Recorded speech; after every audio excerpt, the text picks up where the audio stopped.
Bem, boa tarde a todos.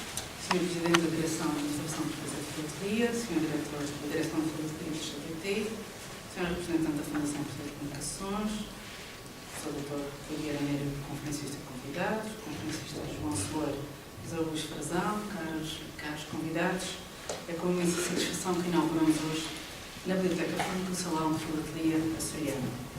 Quando a inauguração destas novas instalações, há cerca de um ano, tivemos a oportunidade, em contato com a Pedro para perceber do interesse da Federação de organizar um evento desta dimensão, com esta qualidade, nos Açores. Naturalmente, a escolha da biblioteca e a opção por cá se verificar este evento deixou-nos imensamente satisfeitos por esta intenção, por esta possibilidade também de mostrar aquilo que melhor existe no país ao nível da filatelia açoriana. A carta e o selo eram, efetivamente, ao longo dos séculos de história que os Açores têm, eram a chancela possível de um povo que vivia um isolamento derivado da distância geográfica, mas cunhado também por um certo isolamento psicológico que o horizonte de bruma adensava e muitas vezes sugeria. Como certeiramente Vitorino Mésio definiu, nós, açorianos, a geografia vale outro tanto como a história. Como as sereias temos uma dupla natureza, dizia ele, somos de carne e pedra, os nossos ossos mergulham no mar. Portanto, é com franco entusiasmo que hoje aqui estamos na inauguração deste salão, que permite, e através, permitam destacar também, do papel de Pedro Vaz Pereira, que colaborou desde a primeira hora connosco, e também do CTT, com entusiasmo e de forma com denoto, no sentido de podermos celebrar uma figura, que é uma figura maior dos Açores, e da terceira em particular, que é Tomás Duarte. Daí temos a oportunidade de ouvir hoje uma conferência do Dr. Vieira Neiro, que falará deste grande musicólogo que conseguiu, numa altura de forma muito pioneira, introduzir o canto coral nas escolas, os manuais de educação musical, numa altura em que ninguém valorizava a música como na sua vertente pedagógica, apenas na sua vertente artística, mas não tanto na vertente pedagógica. Portanto, Tomás Duarte, sendo um açoriano, sendo um terceirito, teve este papel e vamos ter a oportunidade também hoje, aqui com o Dr. Raul, de termos um postal sobre esta figura e de o celebrar. Ao longo deste ano, aliás, procedemos a uma série de eventos integrados na celebração dos 150 anos de Tomás Duarte, que este é também um evento e que outros se seguirão. Portanto, sobretudo, queria agradecer a todos vós. Permitam que este trabalho que hoje aqui culmina é, de facto, o trabalho de uma vasta equipa e a ideia começou também com o trabalho da doutora Graça Vaz Cardoso, que se aplicou de forma muito intensiva neste projeto e que culmina, e a todos agradeço, porque é um trabalho de uma equipa, não só da biblioteca, do CTT, da Federação, do Dr. Duarte, que também fez os contatos com o professor Vieira Neiro para que hoje pudéssemos ter essa conjugação de efemérides que culminam num evento único, mas muito diversificados. Portanto, a todos muito obrigado pela vossa colaboração e pela vossa presença.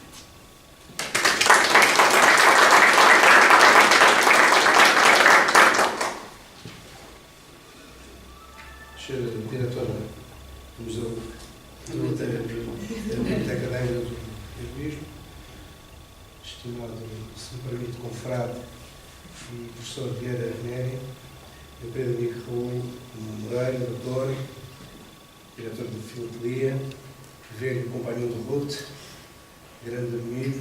Não. Estamos os dois velhos, mas estamos velhos por boas razões. Meus amigos, estimados filatelistas, minhas senhoras e meus senhores, nós na Federação Portuguesa de Filatelia temos sempre o sonho de divulgarmos a filatelia. Temos-o feito ao longo destes últimos 31 anos que eu já a presidência daquela casa. Não dizia tanto brincadeira, sou eu e o Pinto da Costa. O Pinto da Costa persegue-me a mim, não sou eu que persigo o Pinto da Costa. São coisas diferentes. E na realidade nós temos ido a várias partes do mundo fazer a divulgação da filatelia nas suas vertentes. Porquê?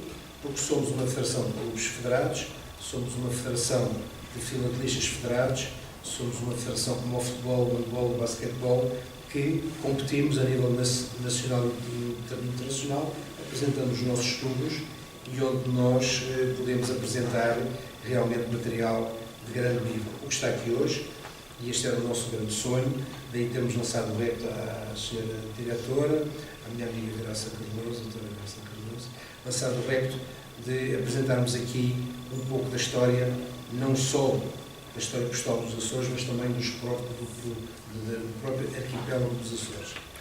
Não nos podemos esquecer que a filatelia é cultura e que a filatelia, na sua componente temática, seja ela social, seja ela económica, está ligada às histórias dos países.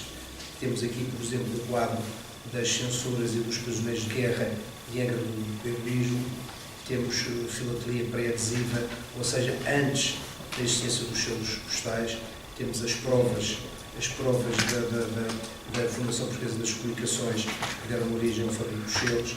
Temos efetivamente aqui um conjunto importante, talvez a nata do que existe no nosso país de filatelia sobre os Açores. Daí a minha felicidade hoje de estar aqui, a minha felicidade hoje de estar com os meus amigos aqui, para durante 8 dias divulgarmos a filatelia dos Açores. Mas isto não foi feito sozinho. E eu, nestas aberturas, gosto sempre de agradecer a quem nos apoiou. De agradecer à doutora Cláudia Cardoso, à Biblioteca, o apoio que desde a primeira hora nos dispensaram, e todos os colaboradores, ao meu querido amigo Raul Moreira, velho companheiro, o grande apoio que sempre deu desde a primeira hora, quando eu lhe falei, sempre, falámos no bilhete postal, ele nem sabia o que era, depois chegámos à conclusão que seria Tomás de Borba, a Biblioteca, e ele realmente apoiou desde a primeira hora.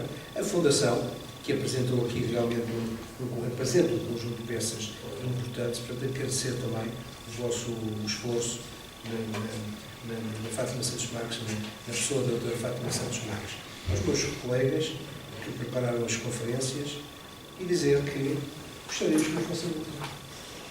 Estamos satisfeitos por cá estar, queremos fazer mais e fazer desta forma como foi feito, com uma colaboração intensa, com uma colaboração realmente de grande amizade, leva-nos a pedir para fazermos mais aqui nos Açores. Viremos com certeza cá mais vezes e quero, portanto, deixar este meu agradecimento a todos que proporcionaram este belo momento. Desejar ao professor Vieira Neves uma boa conferência sobre o grande homem dos Açores. Não tenho dúvidas que vai ser uma brilhante conferência, como sempre. E dizer que para a próxima cá estaremos. Muito obrigado a todos, bem e haja por este esforço que foi feito.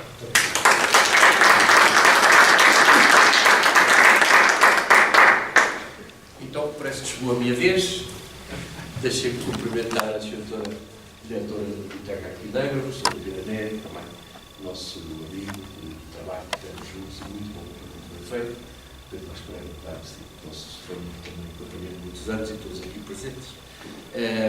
Falo sempre de pé, não consigo falar sentado. Durante 30 anos fui professor universitário e fiquei com esta mania de não consegui falar sentado. E outra coisa engraçada é que também não consigo falar de porta aberta.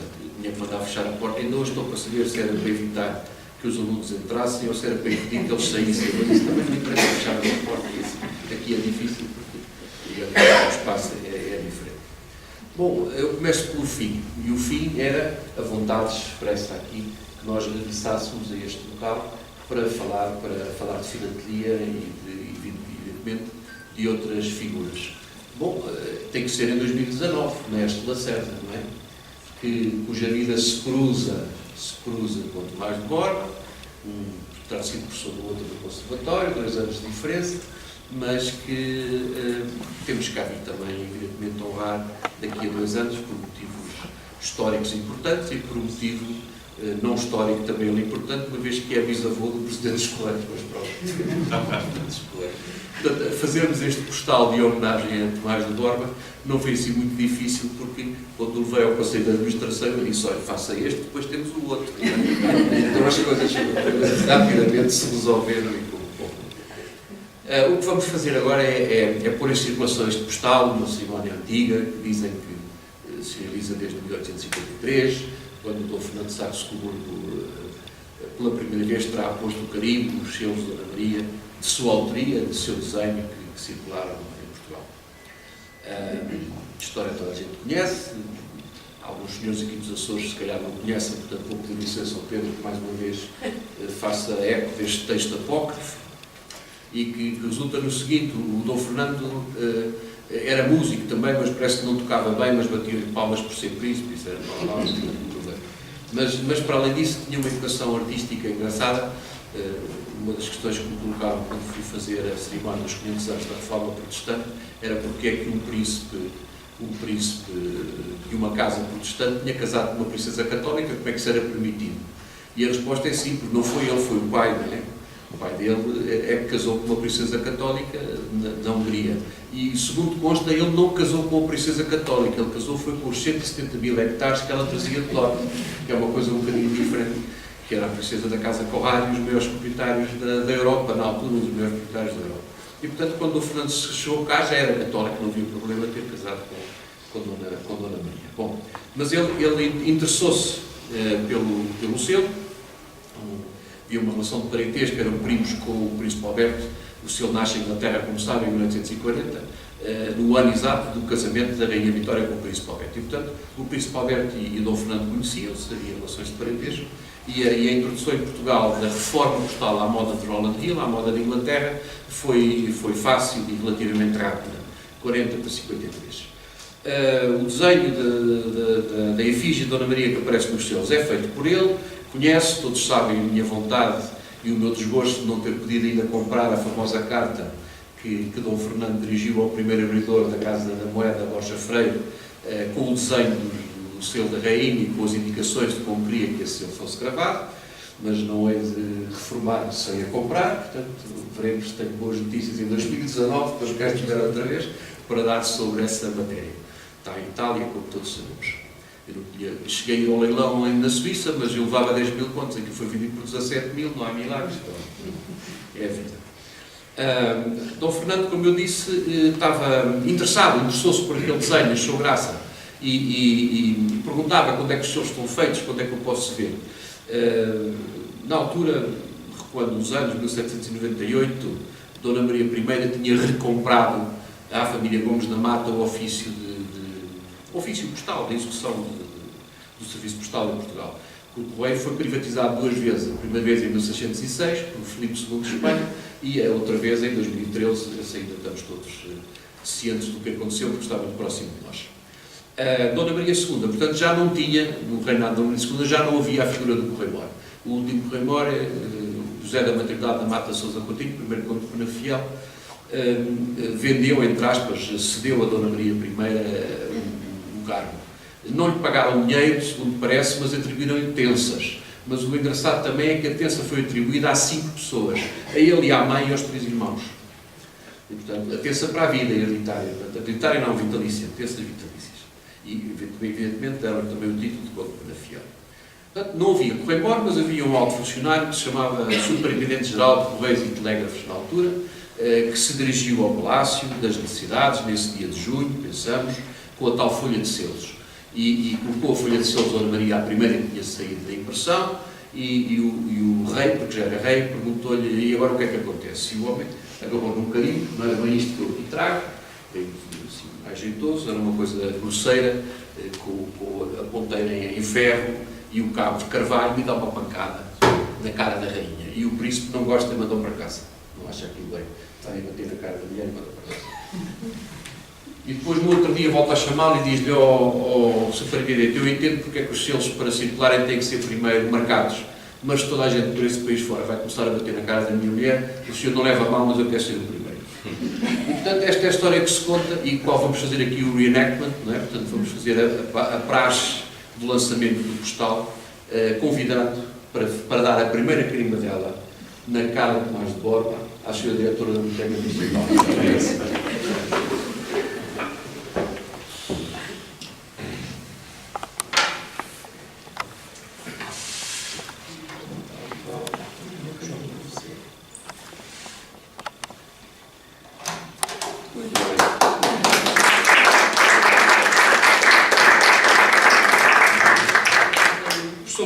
Quer fazer aqui a mesma operação, se faz favor?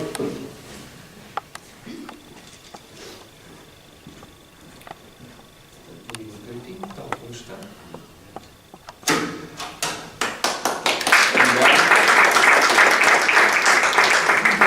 Pedro, no dia que eu me reformar, o Pedro pode me substituir. É ele e o nosso Presidente da República que tem feito isto tantas vezes. Eu já lhe disse a ele também. É só carregar? É.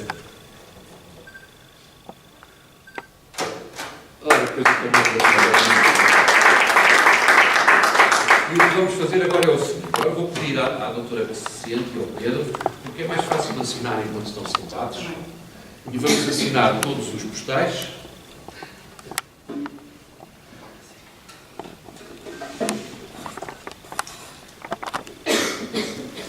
Depois passa a doutora, eu vou passar. Alguém precisa de caneta? Estão todos servidos? Não tem... Ah, é a doutora Filha primeiro.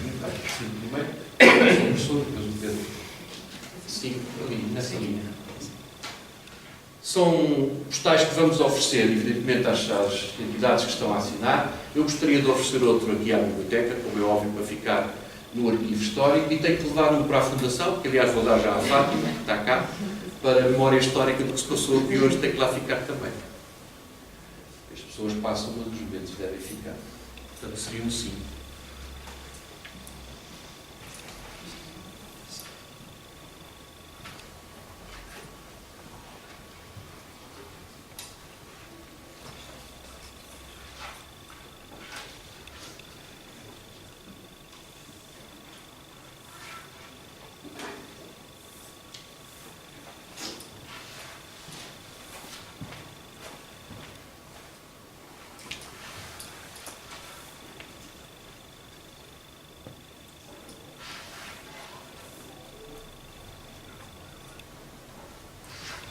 Muito obrigado, Sr. Doutor. Permita que lhe ofereça o dinheiro. Para a Biblioteca Municipal, posso oferecer à doutora Graça, que toma conta depois dele. Faça favor. Depois venha aqui para o pé de nós, Sr. Professor Guilherme. Pedro Marques Pereira. Fábio, vens aqui? E agora, não se importa, vamos levantar e mostrar os postais assinados para que se possa tirar a fotografia da praxe. Assim. E eu também tiro uma.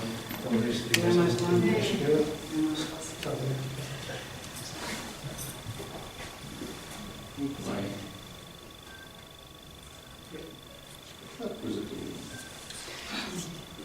Muito bem. Muito obrigado a todos. Obrigado.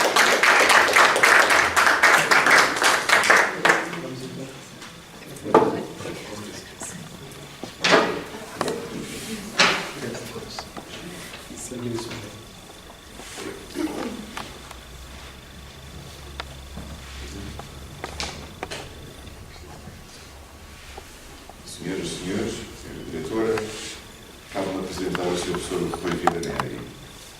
Fui orientando dele, fiz tese de doutoramento com ele, precisamente sobre Tomás Borba. Tomás Borba, na história da música portuguesa do século XX, modernidade e tolerância. Foi esse o tema. Daí que vou, enfim, como se diz na descer a pôr a cara à pouca vergonha e pedir também um postal para mim. Uma vez que tenho, desde 2008, 2005, que trabalho com mais Borba. Portanto, Rui Fernando Vieira Neri é diretor do Programa Gulbenkian de Educação para a Cultura e professor associado da denominação definitiva da Universidade Nova de Lisboa, tendo também já lecionado na Universidade de Évora, Faculdade de Ciências Humanas. É licenciado em História pela Faculdade de Letras de Lisboa e doutor em Musicologia em The University of Texas Austin. A sua investigação espraia-se pela musicologia histórica e história cultural, nomeadamente menaísmo, barroco, na música antiga ibérica e latino-americana, música e dança na sociedade luso-brasileira do Antigo Regime, história do fado, música e modernismo na Primeira República Portuguesa, políticas culturais. Foi também o responsável pela catalogação dos arquivos da sede de Lisboa, da sede de Évora, da Biblioteca Pública de Évora, da sede de Lamego, da sede de Viseu. Foi o presidente da Comissão Científica Internacional de Acompanhamento do Restauro dos 6 órgãos históricos de Mafra. Presidiu também a Comissão Científica da Candidatura do Fado à lista representativa do Património Cultural e Material da Humanidade da Unesco. nomeação do Presidente da Edilidade Lisbonense, consultor musicológico do projeto de remodelação museológica do Museu do Fado, diretor do programa Gulbenkian, como já disse, de Língua e Culturas Portuguesas. Docente, conferencista, tem inúmera obra publicada, artigos, monografias. Seria não fastidioso lê-las, mas agora neste momento estarei a enumerar tudo, mas eu destaco para a história do barroco musical português, a música, o ciclo da Biblioteca Lusitana, com Paulo Ferreira de Castro, sínteses da cultura portuguesa, a história da música, enfim, a música no Brasil colonial, para uma história do fado, já com tradução inglesa e italiana. Orientou e continua a orientar mestrados, doutoramentos, pós-doutoramentos. No início disse que tinha sido o meu orientador. Nutro por ele a mais alta estima, consideração e amizade, porque foi um orientador que me fez crescer imenso culturalmente, cientificamente e perceber melhor o contexto da música portuguesa no século XX. Ademais de ter feito arguições de doutoramentos, mestrados, pertence a júris, etc, etc, etc. E, pronto, também é autor de notas explicativas de edições discográficas, por exemplo, a nível internacional,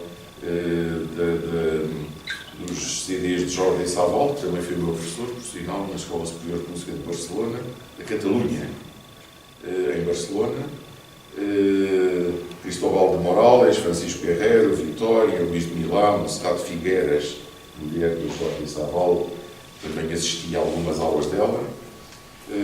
Enfim, e a sua atividade espraia-se pela gestão cultural e também pela atividade política e governativa. Foi membro da Comissão Coordenadora e coordenador do Conselho da Cultura dos Estados Gerais para uma nova maioria, promovidos pelo Partido Socialista como independente, em 94 e 95. Foi secretário de Estado da Cultura do 13º Governo Constitucional, com a tutela do sector das artes de espetáculo, e foi membro de comissões de honra, como independente, de campanhas eleitorais para a Presidência da República, tal como Jorge Sampaio, Márcio Soares, Fernando Nobre, outras campanhas eleitorais, quer autárquicas, quer para a Assembleia da República. Portanto, não cabe em tão poucas páginas aquilo que é o professor Rui Vieira Neri, que eu me habituei a respeitar pela sua grande cultura, pela forma como a transmite aos outros e, sobretudo, porque depois de ser, já como orientador, construí com ele uma amizade grande de admiração e respeito. Por isso, deixo agora as suas outras palavras, que de certeza irão engrandecer-nos e fazer-nos entender melhor esta personalidade da música portuguesa, nascida aqui na Ilha Terceira, um homem com visão muito alargada, mas que deixarei ao meu orientador,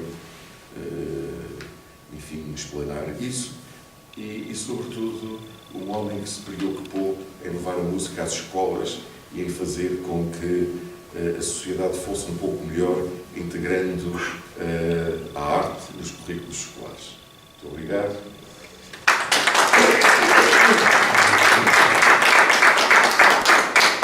Obrigado. Sra. Diretora da Biblioteca de Angra, Sr. Dr. Pedro Vaz Pereira, meu confrade da Academia Portuguesa de História, Dr. Raul Pereira, da Ateliê da GBT, caríssimo amigo Duarte Gonçalves Rosa. Começo naturalmente por agradecer o vosso convite para estar presente, a Sra. Diretora e ao professor Duarte Rosa, sendo que, na realidade, vou vingar de poema, ou seja, vou-vos falar de Tomás Borba, não falando dele. ou falar-vos daquilo que eu poderia considerar uma espécie de banda sonora da vida musical portuguesa ao longo da vida de Tomás Borba. Em que caldo de cultura musical é que ele viveu e de que maneira é que essa evolução desse caldo de cultura musical foi marcando a sua personalidade, a sua obra, a sua inteligência. Normalmente, nós pensamos na história como um filme mudo. Existimos nas figuras que se vão agitando mais ou menos no ecrã imaginário que nós construímos da história. Esquecemos que a história tem som e que, sobretudo quando estamos a falar de história da música, é num universo sonoro, é numa paisagem sonora, para utilizar um conceito do musicólogo canadiano chamado Murray Sheffer, o soundscape, a paisagem sonora específica que ele se move. E, portanto, aquilo que vou fazer é dar-vos uma audição de uma série de pequenos excertos musicais que nos ajudam a localizar as coordenadas musicais desta figura essencial. Há uma razão para não cumprir o contrato e não vos falar exclusivamente do Padre Borba. É que neste momento, indiscutivelmente, a grande autoridade do Padre Borba é o Padre Duarte Rosa. Ninguém conhece tão bem a obra do Padre Borba, ninguém conhece tão bem a vida dele. E por conseguinte, quando nesta relação pedagógica, formal, as coisas funcionam bem, os ex-alunos transformam-se nos mestres das áreas em que se especializaram. Eu costumo dizer aos meus orientandos, quando as coisas não estão a correr bem, digo, está a correr muito mal, ainda não aprendi nada consigo. Portanto, o caso da tese e do estudo subsequente sobre Tomás Borba, feita pelo Dr. Duarte Gonçalves Rosa, é realmente a referência indiscutível para quem quiser aprofundar cada uma destas áreas. E, portanto, eu vou falar daquilo que sei falar melhor como historiador cultural, que é o pano de fundo de tudo isto se desenha. Não é uma história da música portuguesa, não é uma história da música europeia, são exemplos escolhidos, não ao caso, mas para tentar construir digamos, um puzzle que permita localizar este processo que vai, no fundo, do romantismo final à consolidação do primeiro modernismo. Ou seja, fundamentalmente do último terço do século XIX até ao segundo terço do século XX. E aí nós encontramos o Padre Borba como uma figura nuclear naquilo que acontece na música portuguesa neste período e presente em muitos destes momentos que eu vou falar. E começaria por vos dizer uma questão muito geral e muito importante para nós enquadrarmos isto. É que no liberalismo, em Portugal, ao implantar-se em 1884, definitivamente, tem uma diferença muito grande em relação àquilo que são os projetos liberais na maior parte dos países europeus ocidentais. Ou seja, é um projeto económico, que passa designadamente pela venda dos bens da Igreja, pelo fim dos morgadios, pela venda em Asta Pública dos bens da coroa. Portanto, é um processo de transformação económica, é um processo de transformação política, mas não é um projeto assumido de transformação cultural e, sobretudo, artística. E, designadamente no campo da música, o que acontece é que, enquanto que noutros países da Europa, como foi o caso da Alemanha, da França, da Inglaterra, no norte de Itália, um pouco menos em Espanha, apesar de tudo, nesses países, esta burguesia que tomou o poder, os tais burgueses conquistadores, os burgueses à conquista do mundo, como chamou o Charles de Maurrazet, traziam consigo um projeto de instrução pública e um projeto de formação cultural que eles consideravam que correspondeu aos ideais liberais. No caso português, a extinção dos organismos musicais ligados ao antigo regime, à monarquia absoluta, não foi substituída por novos organismos, por novas instituições que pudessem ocupar esse espaço. E, portanto, há uma série de realidades musicais, o torneio de música erudita, que nós encontramos nos outros países da Europa e que encontramos apenas de forma esporádica em Portugal desde 1934 em frente. Não temos orquestras permanentes, temos tentativas desde a extinção da Orquestra da Real Câmara em 1934, não volta a haver uma orquestra permanente, até à criação da Orquestra Sinfónica da Emissora Nacional, exatamente um século depois, em 1934. Não temos quase teatros públicos, não temos sociedades de concertos sistemáticas, temos tentativas de criação sociedades de concertos, quase todas vão falhando, e só depois, no final do século XIX, é que com Moreira de Sá, no Porto, e com Michelangelo Lambertini, em Lisboa, é que temos alguma tentativa de fazer sociedades de concertos, e, portanto, também não há uma vida concertística.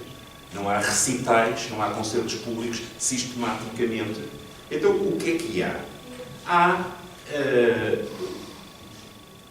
a ópera do São Carlos, e depois replicada numa escala um pouco menor no São João do Porto, e depois replicada esse modelo do São Carlos e São João, onde é possível, ocasionalmente, com teatros locais, e aí até às vezes encontramos algum dinamismo interessante em teatros locais que promovem récitas de ópera, e o Dr. Duarte demonstrou isso bem na sua tese sobre Tomás Borba, sobre as experiências de ópera aqui, designadamente na Angra.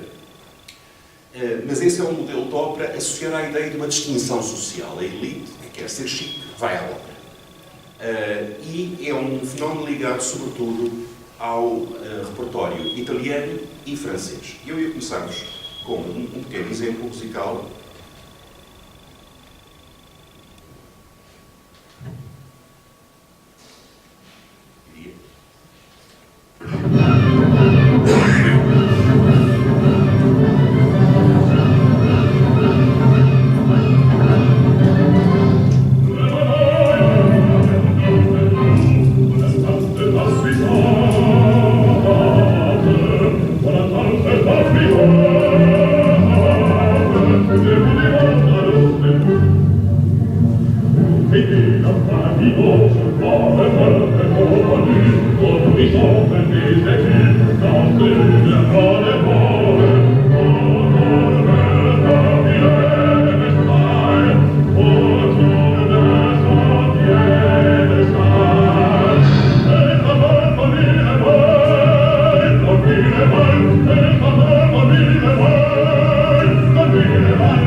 Designadamente na literatura portuguesa.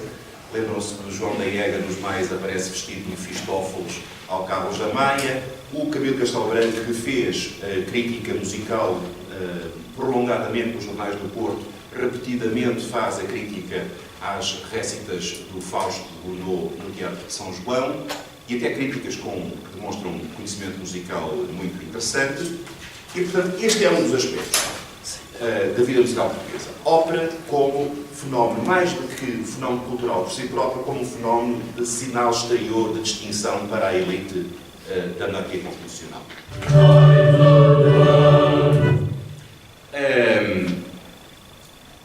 Não temos, como eu vos disse, repertório sinfónico, praticamente. Não temos repertório de concerto no sentido estrito do termo, repertório de recital, mas temos repertório, sobretudo, de salão. Porque a outra face da distinção social era aquilo que nós nos habituámos a referir como falar francês e tocar piano.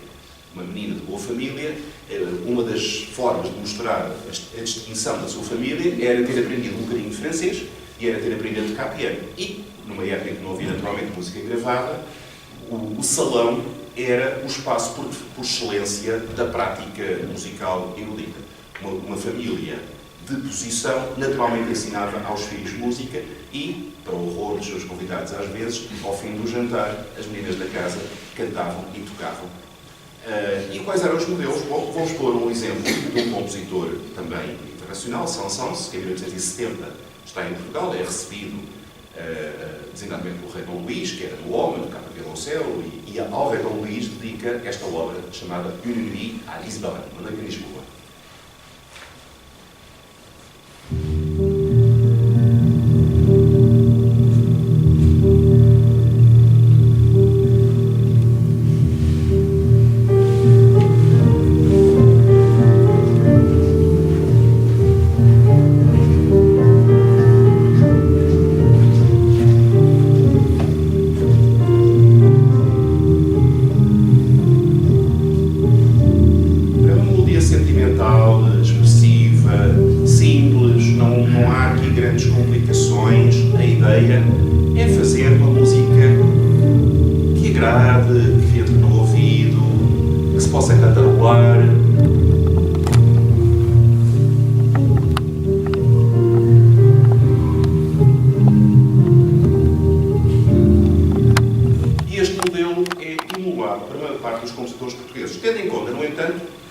com a extinção do Seminário da Patriarcal, em 1934, que era a escola que formava os músicos profissionais para o culto, antes de mais nada na corte, em Lisboa, mas também um pouco por todo o país, deixou de haver um centro de formação musical avançada. O João Domingos Montempo, que era um liberal e um homem de ideias avançadas para a época e que tinha estudado e sobretudo, tinha atuado como concertista em França e Inglaterra, funda em 1835 o Conservatório Real de Lisboa, mas os governos liberais nunca levaram muito a sério o Conservatório.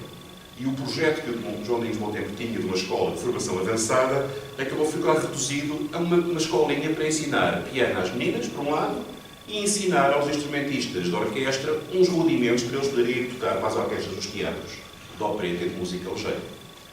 E, portanto, muitos destes compositores, ao longo dos meados e até finais do século XIX, são essencialmente amadores e autodidatas que vão compondo à maneira destas referências que vão ouvindo. Seja a referência da ópera, seja a referência desta música de salão como a de Saint-Saëns. O que é que há? Isso sim, há muitos hinos patrióticos. Não esqueçamos que a monarquia constitucional é um período de intervenção cívica, em que as pessoas estavam no partido, e, portanto, os hinos estão associados a este debate político permanente. Há um hino miguelista, o Rei Chegou, há o hino da Carta dos Liberais, há o hino da Maria da Fonte, há uma série de hinos patrióticos. Este é um hino à Rainha Dona Maria Pia.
Começa a ser contestado amplamente no âmbito da sociedade portuguesa, porque se considera que as grandes promessas do liberalismo não foram cumpridas. Não foram cumpridas as promessas de desenvolvimento económico, apesar do desenvolvimento do fontismo e das estradas e dos caminhos de ferro. Não foram cumpridos os objetivos de liberdade política, porque na realidade o sistema estava envenenado e converteu-se rapidamente num rotativismo desgarrado, sem legitimidade democrática e efetiva, e não foram cumpridas as promessas de justiça social, porque a mudança de propriedade da coroa e da Igreja para os burgueses ricos que compravam os bens da coroa e da Igreja não se traduziu em melhoria, digamos, das condições de vida das classes trabalhadoras, e, portanto, este descrédito do regime constitucional vai fazer com que haja, naturalmente, uma ascensão muito grande de movimentos de crítica, uns mais radicais, outros resumindo-se à questão da mudança do regime da monarquia para a República, e há, obviamente, um hino fundamental neste contexto, que o nosso Padre Tomás Borba terá ouvido muitas vezes como um bom amigo que era do Manuel da Arriaga e do Teófilo Braga, que é o hino que Alfredo Keil compõe logo a seguir ao ultimátum britânico, logo em fins de janeiro de 1890, indignado com aquela ofensa à dignidade da pátria, e escreve um hino, moldado bastante sobre a Marselhesa, deve-se dizer, até com a mesma estrutura rítmica, vai correr à casa do seu amigo Henrique Lopes Mendonça para ele compor uns versos alusivos e publica às suas custas um folheto com um jornal com o hino em questão, a que chamou a Portuguesa. Curiosamente, a Portuguesa é editada com uma capa com a bandeira azul e branca e com uma tarja a dizer a Portuguesa, sem as armas reais. cai, como se diz em bom português, que nem ginjas, porque expressa musicalmente, de uma maneira comunicativa, aquilo que era o sentimento geral de indignação patriótica da época, começa a ser rapidamente apanhado pelo movimento republicano, de tal maneira que o Alfredo Keil e o Henrique Mendonça publicam, inclusive, um texto na imprensa dizendo: isto não é um hino republicano, isto é um hino patriótico para que todos os portugueses que eram sua pátria se unam em torno da causa do prestígio nacional. Mas o Keil e o Lopes Mendonça não eram donos da sua criação. Ambos eram maçons, mas o Keil era monárquico. Mas não importa, o que é certo é que no 31 de janeiro de 1891 a primeira revolta republicana no Porto sai à revolução da portuguesa. Em tudo o que é festa pública durante esse ano de 90 e 91 se canta à portuguesa. A uma altura há uma tourada real no campo pequeno em Lisboa em que o príncipe Dom Afonso é obrigado a levantar-se e descobrir-se enquanto se canta à portuguesa. Há uma cena no São Carlos em que os 4 sopranos italianos que vinham fazer as obras de Verdi cantam a portuguesa e, portanto, aqui temos a primeira gravação de 1912.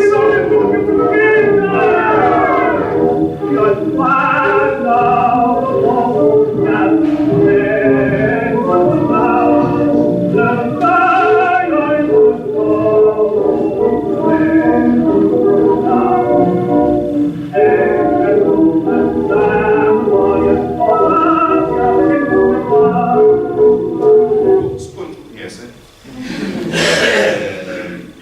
Mas é engraçado que a gravação tenha começado com Viva a República Portuguesa, naquele entusiasmo patriótico republicano no início do século. Tudo isto são músicas que marcaram o universo musical do Padre Borges. A referência da ópera, a referência da música de salão, que se fazia naturalmente na burguesia angrense e na de Lisboa, que ele depois vai, a referência política, por um lado, da monarquia constitucional e depois destes ventos de mudança a que ele, como sabemos, era muito sensível. Não sabemos propriamente se o Padre Borges terá sido republicano, estrito senso, mas que convivia harmonicamente com este movimento regenerador, no sentido literal do termo, não no sentido histórico do partido regenerador. Isso não há dúvida. Uma outra faceta da vida musical portuguesa era naturalmente a música de igreja, mas reparem, a igreja perdeu todos os bens com a legislação do Azinho da Silveira, no liberalismo, deixou de ter meios para poder manter o aparato musical que tradicionalmente tinha a possibilidade de contratar músicos profissionais de grande qualidade, a preços muito caros, a possibilidade de ter escolas de música a funcionar e, portanto, teve que se contentar com o que era possível. E o que era possível também teve a ver com o facto de que havia um divórcio evidente, apesar de haver setores da Igreja que eram liberais, como lembrar do Cardeal Saraiva, que é um liberal convicto, que teve na Junta do Porto, mas o grosso da hoste da hierarquia da Igreja Portuguesa era essencialmente conservador. E como tal, o que acontecia um pouco por toda a Europa, e por conseguinte, o que acontece ao longo do século XIX é um certo divórcio entre a vanguarda da criação artística e a prática religiosa. E, portanto, a Igreja não consegue, neste período, mobilizar um número muito grande de compositores de primeira linha que lhe possam fazer novo repertório. E, portanto, acaba por se resignar a ter uma música funcional que cumpre as obrigações do ritual, que é fácil, que é acessível. Vou-vos dar aqui um exemplo de um compositor anterior, Frei José Marques e Silva, que morre em 1837, mas cujas obras continuam a cantar até ao início do século XX.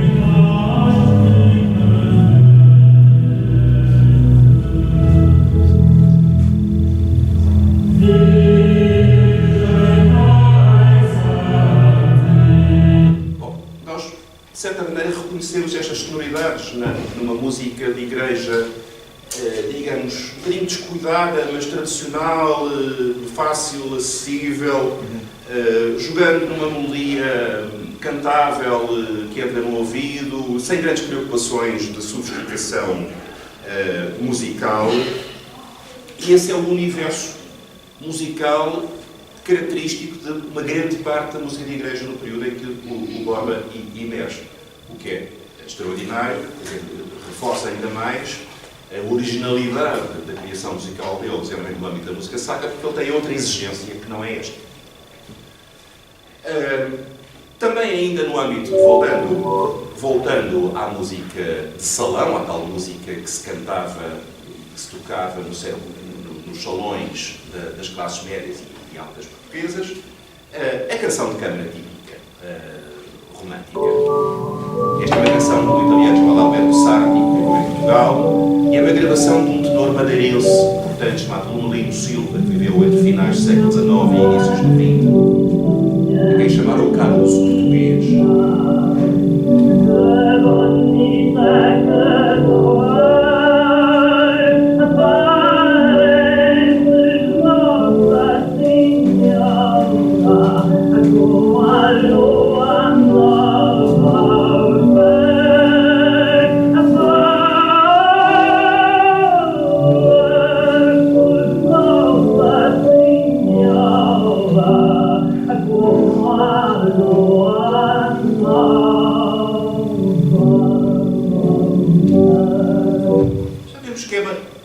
Com uma qualidade de fabrico mais requintada, e algumas das canções do Padre Borba deixam ecoar um bocadinho deste tipo de música que ele devia ter ouvido em casa e na casa das famílias que frequentava, quer aqui, quer em Lisboa. Mas, e agora não vou dizer que este é o espaço que o Padre Borba frequentava, mas é preciso dizer que uma grande parte da música que se ouvia na sociedade portuguesa não era nem uma coisa nem a outra. Era uma música popular urbana que se desenvolve exponencialmente neste período, sobretudo a partir não só do desenvolvimento dos teatros de opereta e teatro musical ligeiro um pouco por todo o país, como sobretudo a partir de 1900 com a introdução da indústria fonográfica. As primeiras gravações de discos em Portugal fazem-se no Porto em 1900 e há um boom gigantesco da indústria fonográfica, para lá não só da gravação em Portugal, mas também da circulação dos modelos internacionais do musical, diríamos nós, deste período. Vou-vos pôr um exemplo, nada mais nada menos que a grande Yvette Guilbert, a cantora de cabaré e de musical de Paris, que era o maior sucesso, aquela que o Toulouse-Lautrec retratou com as grandes luvas pretas, que ela puxava e sobretudo tirava com um ar muito especial. Essa de Queiroz fala também dela.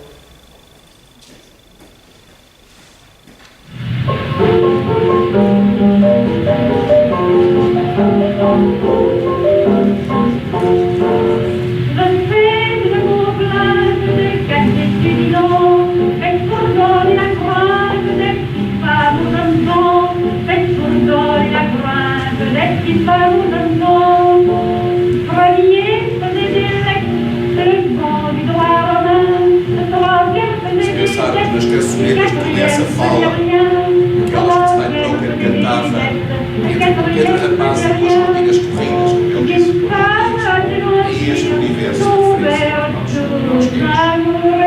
Até um universo de referência também importante neste sentido. O que era característico das famílias que tivessem, digamos, um mínimo de posse para permitir isso em Portugal? Era chegar aos 18 anos e o menino ir dar a volta, fazer o chamado Grand Tour, dar a volta à Europa.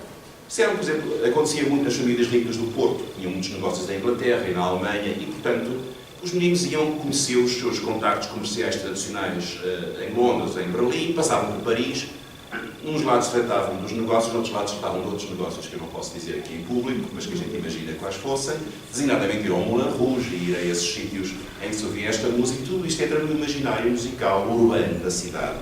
Sendo que, obviamente, o género popular que mais desenvolvimento tem neste período é o fado. O fado que, no final do século XIX, está muito associado ao movimento republicano e ao movimento operário, sindicalista.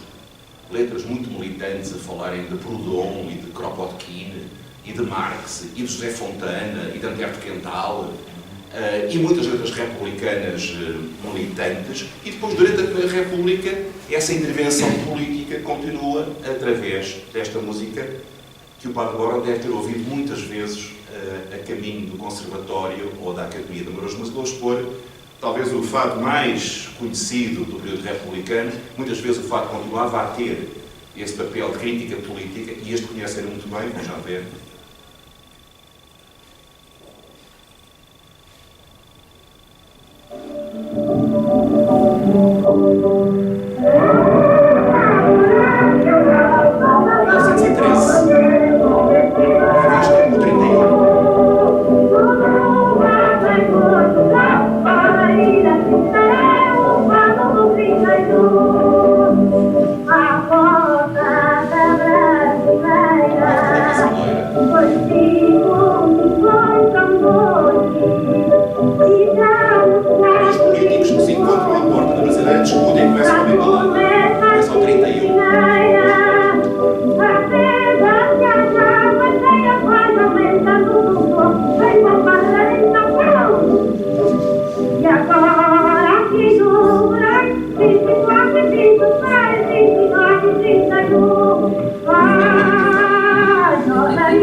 Surpreendidos por eu estar a introduzir estas músicas, mas na realidade o tecido, a paisagem sonora é só uma. As pessoas não ouvem só um determinado género de música e todos eles se conjugam. E muita da música do Padre Borba navega entre estes dois universos. Até por uma questão muito simples, porque ele tem, e eu acho que isso até é um lado sacerdotal bonito, ele tem da música uma ideia funcional. Ele não vê a música como um objetivo em si mesmo. Ele vê a música como um objeto de formação cívica, de formação religiosa, de formação intelectual e, portanto, está atento às linguagens musicais que são acessíveis ao público que se dirige. No entanto, ele é também um wagneriano. Isto é importante porque ele vai ao Festival de Bayreuth, ele fica absolutamente deslumbrado com a música de Wagner. A música de Wagner era aquela que se apresentava a si própria como a música do futuro, a música da vanguarda, a música da experimentação.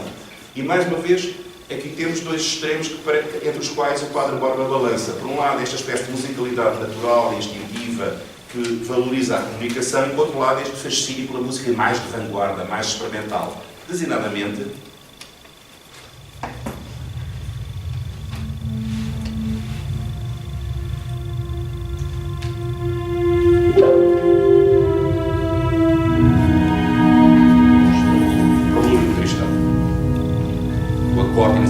que rebenta com a tonalidade tradicional, que abre a porta a toda a modernidade musical, e que o Padre Borba se deixa fascinar de uma maneira muito interessante, porque uma das coisas que é muito curiosa, por exemplo, da obra pedagógica dele, é o facto de que ele está a ensinar meninos, está a ensinar rudimentos de música e de harmonia e de composição aos meninos, mas dá-lhes como exemplos coisas muito simples por um lado e depois coisas muito complicadas, muito experimentais e muito de vanguarda. Se ler o Tratado de Harmonia do Padre Borba, constantemente nós temos Wagner, Richard Strauss, Debussy, Bach, Mozart, Beethoven, Haydn e todos. E se calhar esta capacidade que ele tem de fazer pontes entre universos que aparentemente pareceriam incompatíveis, que dá tanta importância à obra à obra lato sensu, à presença, à intervenção do Padre Borba na vida musical portuguesa. Bom, isto coincide naturalmente com um seu contemporâneo, um ano mais novo, um jovem que vem de São Tomé, e que vai ser protegido precisamente pelo nosso rei Dom Fernando de Saxe-Coburgo, que foi um homem extraordinário. Quer dizer, foi um homem que patrocinou as artes como nunca alguém tinha feito desde o tempo do Sr. Dom João Pinto, que patrocinou a ida do columbano para estudar no estrangeiro e que patrocinou a ida de um jovenzinho pianista que vinha de São Tomé, de uma família muito rica de mestiços, proprietários de roças em São Tomé, e que ele reconhece, ele e a segunda mulher dele, a Condessa de Etla, reconhecem um talento extraordinário no menino e mandam-no para Berlim estudar. Vou falar de José Vieira da Mota, naturalmente. E Vieira da Mota aterra em Berlim, precisamente no universo dominado pelas figuras de Liszt e de Wagner, os dois homens da música do futuro, os dois homens da experimentação, os dois homens da vanguarda. E o desafio que se põe ao Vieira da Mota é, no fundo, o desafio do plano musical que nós encontramos também na geração de 70 toda, que é esta ideia de que Portugal perdeu o comboio da Europa há muito tempo e que tem que recuperar, tem que voltar a entrar nas vanguardas artísticas europeias. E então, o início, as primeiras obras de Vieira da Mota na Alemanha são mais alemãs do que os alemães. É preciso mostrar, digamos, no terreno do inimigo, com as armas do inimigo, que se pode ser tão bom como eles. E, portanto, há aqui um lado cosmopolita, internacionalista, por exemplo, em obras como esta.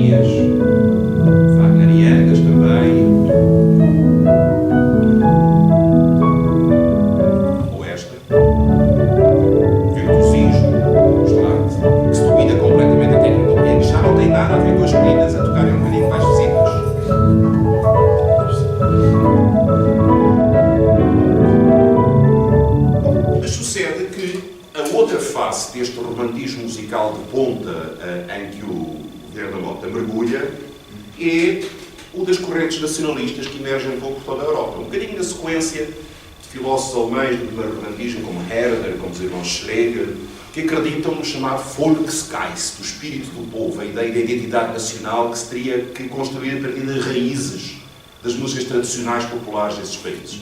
E então, uma maneira de ser um romântico alemão sendo um compositor português, é, a par de fazer coisas à maneira dos alemães, fazer coisas que, tal como os alemães fazem em relação às suas próprias raízes tradicionais, se possam fazer em relação às raízes tradicionais portuguesas. E, portanto, o nosso Vieira da Mota vai também mergulhar na procura de inspiração no dito folclore. O termo é alemão, de resto, a sabedoria do povo. No folclore português, na música tradicional portuguesa, como nós hoje dizemos, para encontrar aí uma espécie de inspiração na identidade nacional que sirva fins não só estéticos, a ideia de fazer uma arte portuguesa, mas também políticos, que seja, digamos, a banda sonora de um movimento de regeneração política do tal, afinal de contas, muito parecido com aquilo que nós encontramos na letra de Henrique Lopes Mendonça, de Mendonça, levantai hoje de novo o esplendor de Portugal. E a sinfonia, a pátria que ele compõe, logo a seguir ao ultimato em inglês, portanto é um equivalente sinfónico àquilo que o Cale e o Lopes Mendonça estavam a fazer com o hino portuguesa, é um exemplo extraordinário porque ele o que é que vai fazer? Pega, numa inspiração camoniana, pega em modos poéticos de Camões para fazer uma espécie de grande apologia do ressurgimento da pátria, sendo que ele vê esse ressurgimento como reencontro com as suas próprias raízes. Portugal é grande, o povo é puro, é autêntico, foi traído pelas elites, mas nós podemos repescar nesse povo a energia para a regeneração nacional. E começamos precisamente com uma grande marcha heroica.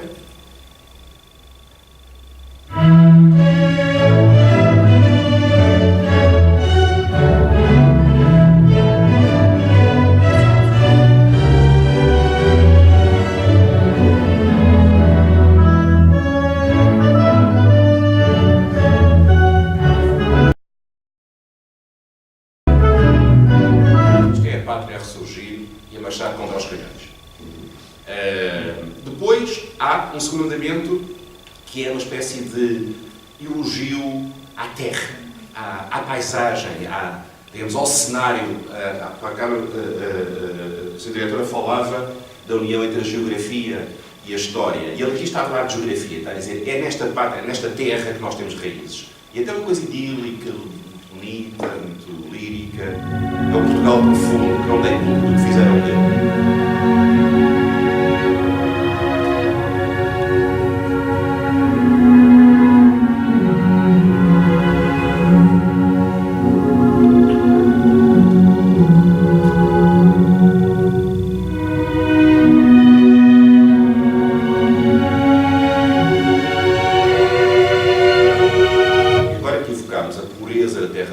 Vamos evocar a energia do povo português, a tal energia renovadora que está nas raízes populares e que, se lhe forem dar condições, será o ingrediente para a regeneração da pátria. O que é que ele faz? Pega em duas danças populares portuguesas, as peneiras e o folgadinho da Figueira da Foz, e faz uma espécie de dança da Real da Aldeia.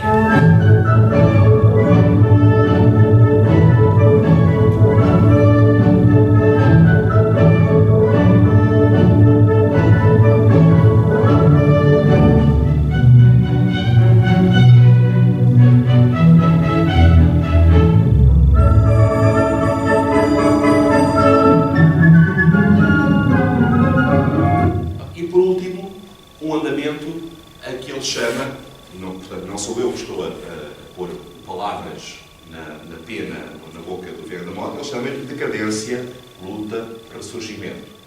Então o que é que começamos? Com um ambiente lúgubre, fúnebre, a pátria afogada. Aliás, ele usa para isso uma citação de Camões, que é a pátria que está metida na rudeza de uma austera, apagada e vil tristeza. A famosa citação camoniana. Depois vemos que há assim uma espécie de um lampejo de energia que vai surgindo, como se as trevas estivessem a dissipar e depois voltam as trevas. E depois de repente ouvimos um ritmo que surge dos contrabaixos e dos violoncelos, uma espécie de um rugido, ainda sussurrado no princípio, e depois toma conta da obra e restaura a marcha triunfal do início. Vejam.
1993, acaba por ser estreada no Porto, é editada no Brasil, por subscrição da comunidade portuguesa, é estreada no Porto, e é assim o símbolo máximo desta geração que é do Borg. O simples facto de ser uma sinfonia, ou seja, de pressupor a existência de uma orquestra sinfónica para se poder tocar, já é um sinal de que é preciso mudar as infraestruturas da prática musical portuguesa. E há, claro, uma outra figura nesta mesma geração, um ano mais novo do que o Vieira da Mota, que é o nosso Francisco Lacerda, naturalmente, que esse vai para Paris estudar com Vincent d'Indy, torna-se amigo de Debussy, entra na todo aquele movimento impressionista, e a música que ele faz é tipicamente uma música de sabor, se quisermos, de debussista, não no sentido de que seja uma imitação, mas que participa desta ideia de uma música, tal como os quadros impressionistas não têm uma figura definida, têm manchas de cor que sugerem emoções e ação, nós temos aqui manchas de cor sonora, é como se tivéssemos um quadro por cores de som.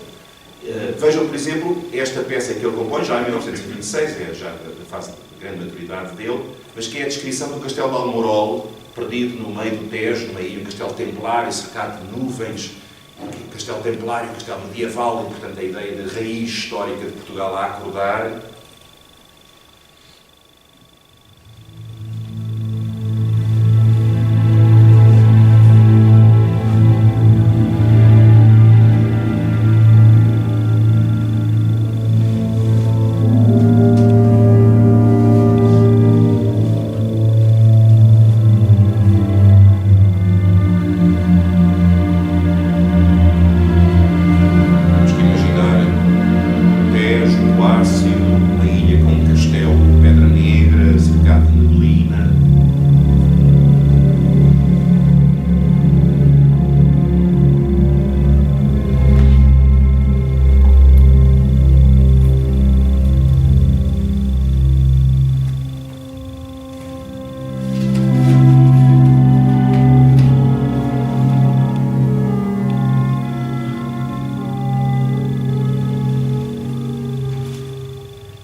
Esta viragem para o primeiro modernismo, que se opera precisamente nesta passagem de geração, da geração de Vieira da Mota para o próprio Lacerda, da sua mesma geração, mas que é mais avançado esteticamente do que Vieira da Mota, tem depois um protagonista muito especial, que é o Luís Santos Branco. Luís Santos Branco nasce em 1890, é ainda vagamente aluno do conservatório, mas depois vai estar para a França, vai estar para a Alemanha, e será mais tarde convidado, quando vem a República, e a República resolve reformar o Conservatório de Lisboa e convida o Vieira da Mota para chefiar uma comissão de reforma da qual fará parte também o Padre Borba. O Luís Santos Branco é o jovenzinho que acabou de regressar e que o Vieira da Mota considera o natural continuador dele. Vejam a obra Os Paraísos Artificiais, que o Luís Santos Branco compõe em 1910, portanto tem 20 anos. É uma obra completamente impressionista, é baseada num velho texto de Thomas de Quincey, um pré-romântico inglês da década de 1920, que tinha sido depois traduzido por Baudelaire na década de 1960, e este jovem cosmopolita, moderno, de vanguarda, que se deixa influenciar pelas literaturas francesas simbolistas e pela pintura impressionista, quer dar cor a isso. Vamos ouvir um bocadinho dos Paraísos Artificiais.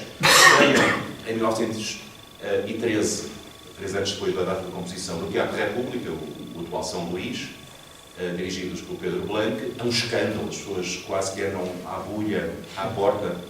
Para nós parece esquisito hoje em dia, porque não, mas é uma peça realmente muito inovadora.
Dorian Beckford, um inglês pré-romântico que esteve em Portugal no final do século XVIII, um texto sobre o califa Vathek, que era um personagem imaginado pelo Beckford, que seria um homem dedicado aos prazeres e que manda construir uma série de palácios, cada um dedicado a um sentido e ao prazer desse sentido.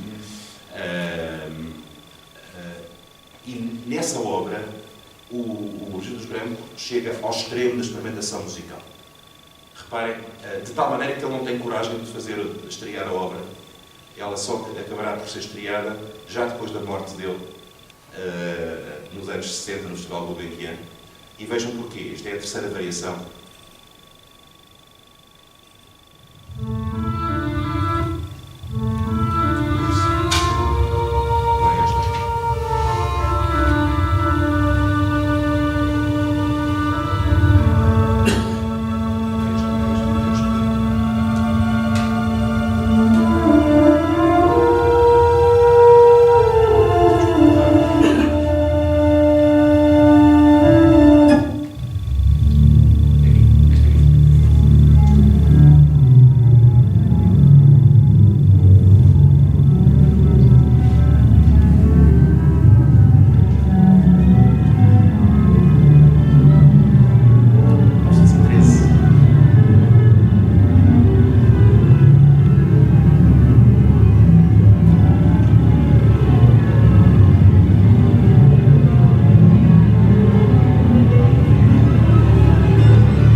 Muito especial estes jovens que estavam a fazer estas coisas e deu-lhes cobertura.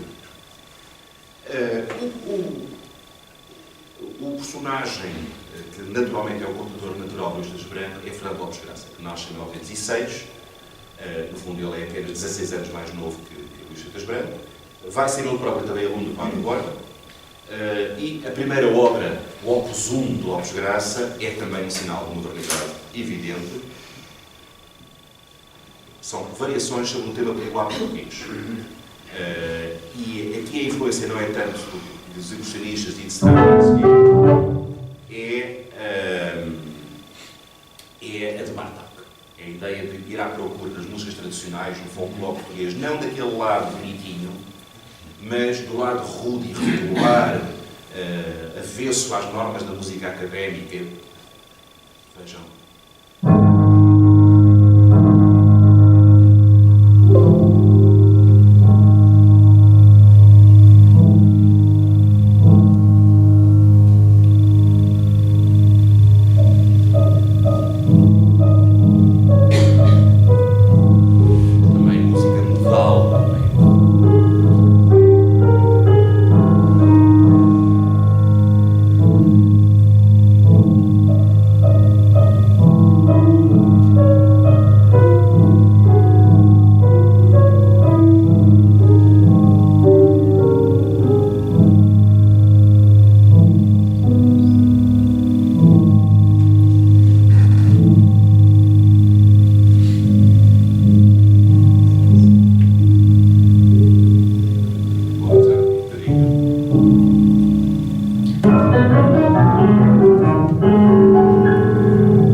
E o concurso é anulado pelo Ministério da Instrução, porque o Graça era, obviamente, um oposicionista ferrenho à ditadura, ainda ditadura militar, em 31, que não estava no decreto de Estado Novo, não tinha ainda na Constituição de 33, e depois esta perseguição mantém-se, reforça-se. Ele ganha uma bolsa do Instituto Nacional da Cultura para estudar para a França, a bolsa é cancelada, ele vai às suas próprias custas. Quando volta, vai apanhar o período imediatamente a seguir à Segunda Guerra Mundial, quando a derrota das ditaduras fascistas na Segunda Guerra Mundial e a vitória das democracias ocidentais e da União Soviética dá um alento especial à oposição democrática em Portugal, e o Graça vai ser o arauto musical deste movimento, em particular ligado ao MUD juvenil, ao Movimento de Unidade Democrática Juvenil, e vai compor uma série de canções especificamente para as campanhas do MUD em 45, que depois ressurgirão também na campanha de Norton de Matos e mais tarde na campanha de Humberto Delgado, os grandes momentos da oposição democrática no imediato pós-guerra. Note-se que o Graça estava proibido de ensinar, tinha tido a sua licença de professor cassado, e quem o vai proteger é o Padre Borba, mais uma vez, vai dar trabalho na Academia de Música e vai convidá-lo para redigir com ele o dicionário de música, o famoso dicionário Borba Graça, como nós a conhecemos, que é o primeiro grande dicionário moderno de música histórica e analítico e teórico. E, portanto, aqui temos um sacerdote, já no fim da vida, suficientemente conservador para poder dialogar com o regime, mas suficientemente aberto para perceber a nobreza de caráter deste homem perseguido e de o proteger. Vamos ouvir só um bocadinho de uma das canções heroicas. Não fiques para trás, ó companheiro, pedaço esta fúria que nos leva a não te perder no nevoeiro, segue os nossos corações na treva. Vozes ao alto, unidas como os dedos da mão, havemos de chegar ao fim da estrada, ao sol desta canção. Aqueles que... Mas, mais uma vez, eu entro na reta final, não se preocupe, mais uma vez, o que se passa na vida musical portuguesa não é apenas este movimento, digamos, na crista da onda, na elite musical de ponta do país, em que o debate entre a herança romântica e a inovação se faz de uma forma muito especial e até com conotações políticas diretas, tendo em conta o caráter profundamente conservador do regime que, entretanto, se impôs. Mas há um enorme crescimento da população urbana, há um enorme crescimento da vida musical urbana e, mais uma vez, o Padre Borba está atento também, mais que não seja pela sua atividade de compositor de música para os jovens, os mesmos jovens que ouvem esta música popular urbana. E, portanto, eu acabaria com uma série de lampejos musicais do que é este universo, este outro lado do universo musical português, agora não na vertente erudita, mas na vertente popular, para nós percebermos em que terreno é que se está a mexer o nosso Padre Borba. Por um lado, uma canção romântica, sentimental, um bocadinho a evolução daquelas que nós tínhamos visto anteriormente, mas agora, já com a gravação do disco elétrico, a partir de 1925, já com a rádio que começa em 1924 com os emissores dos grandes armazéns do Chiado, depois com o que virá a ser, a partir de 1930, o Rádio Clube Português e, finalmente, a emissora nacional em 1935. É uma canção que, por outro lado, é muito influenciada pelos ideais do Secretariado da Propaganda Nacional, depois SNI, esta ideia de uma identidade nacional que tenha alguma raiz no folclore, mas um folclore, digamos, pacífico, resignado, que aceita o destino como uma coisa que Deus criou e que não se discute. Vejam, uma das canções mais populares do ano de 1926, precisamente, do ano da humanidade. E essa também.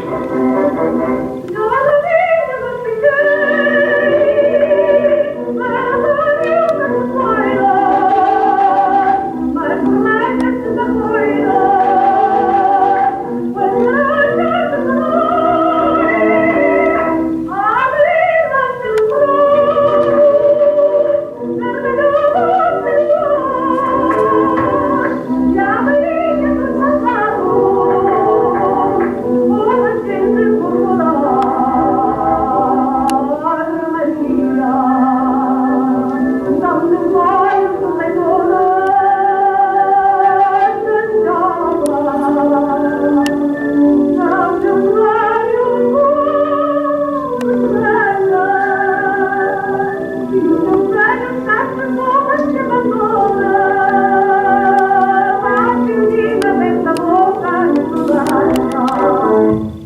lado chegam também novos ritmos de dança que invadem a música portuguesa à imagem do repertório internacional, designadamente o tango. Desde aqui instante em que me hallei sem ti, Mas ok. meu destino preso a ti. O teu sorriso é como um fruto tropical que sabe bem, mas que faz mal. Não há no mundo olhos iguais aos teus, são tão profundos, ai santo Deus. E eu vou vivendo neste jeito que aprendi, sem murmurar mil vezes, gosto de ti. Gosto de ti, tudo que eu vi antes de ti não conta mais. Só sei dizer que por te ver as outras todas são banais. E chega naturalmente a partir de 1928 o cinema sonoro americano, com a influência natural que isso tem também no imaginário musical e nas referências musicais dos portugueses deste período.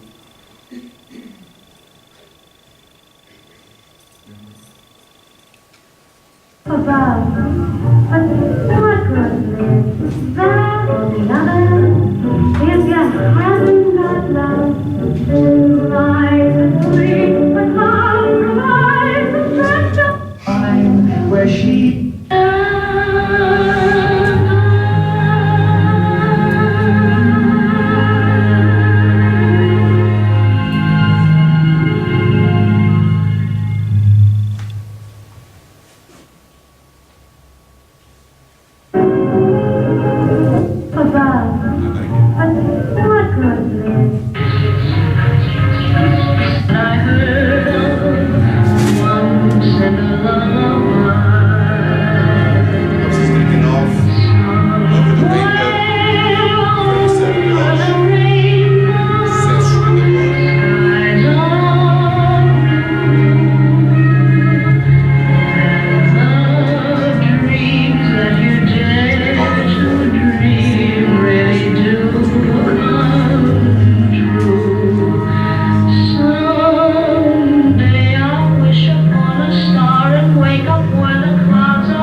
Há um grande debate na emissora nacional sobre se o fado deve ou não ser incluído nas emissões, tendo em conta que havia setores do regime que achavam que a emissora nacional devia ter um papel essencialmente educador e que o fado seria, por natureza, deseducador.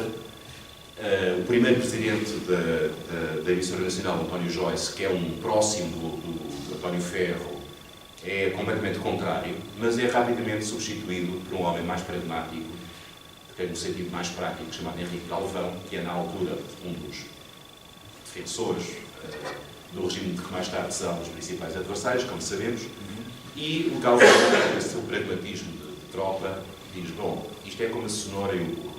Se nós queremos que a emissora tenha um papel de formação ideológica, de fazer passar a mensagem da Revolução Nacional, de educar os portugueses, temos que dar música que os portugueses gostem, sob pena de que eles vão ouvir as outras rádios. E então temos, quer isso custe muito, quer não, temos que fazer a vontade.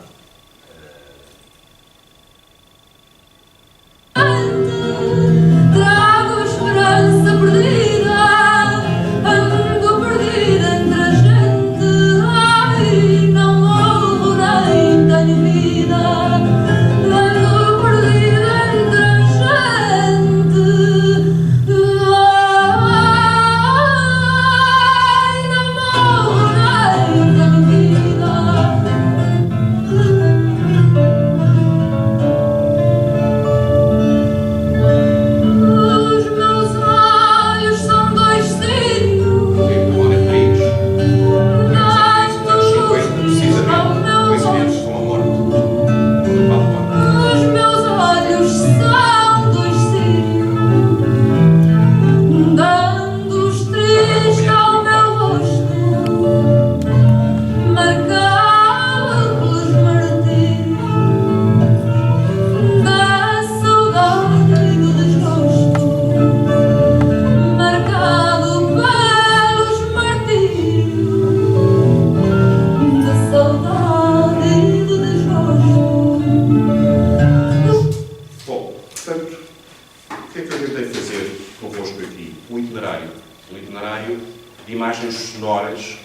nas quais o Padre Borba tropeçou ao longo da vida.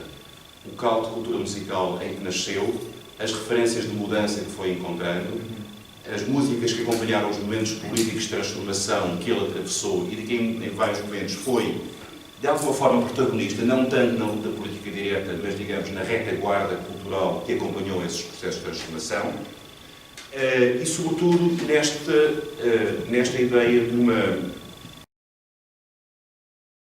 uma paisagem musical global, das coisas que ele ouviu a caminho do conservatório, das coisas que ele ouviu na rádio do café que estava em frente, das coisas que ele ouviu na sala de concerto, das coisas que ele ouviu e fez cantar nas salas de aula. E, portanto, é o pano de fundo sobre o qual se poderia fazer uma conferência sobre o Padre Tomás Borba, que o Padre Duarte Rosa fará muito melhor do que eu na primeira ocasião.